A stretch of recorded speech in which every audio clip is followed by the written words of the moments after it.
আসন্ন দুর্গাপূজা উপলক্ষে ভারতে ৩,০০০ টন ইলিশ মাছ রপ্তানির সিদ্ধান্ত নিয়েছে সরকার। বাণিজ্য মন্ত্রণালয় থেকেও বিষয়টি নিয়ে একটি নির্দেশনা জারি করা হয়েছে।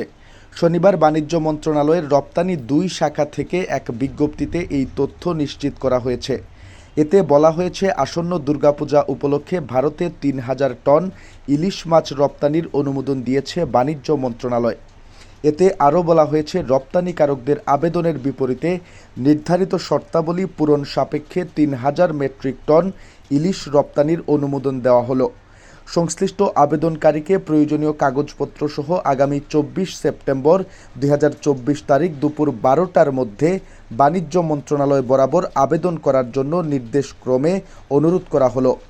উল্লেখিত সময়সীমার পর প্রাপ্ত আবেদন গ্রহণযোগ্য হবে না।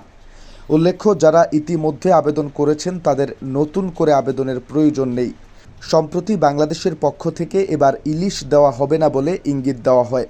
এমন অবস্থায় ভারতের পক্ষ থেকে ইলিশ পাঠানোর আবদার করে বাংলাদেশের কাছে চিঠি পাঠানোর খবর পাওয়া গেছে। এক খবরে হিন্দুস্তান টাইমস বলছে, গত ৫ বছর ধরে ইলিশ আমদানি হয়েছে বাংলাদেশ থেকে।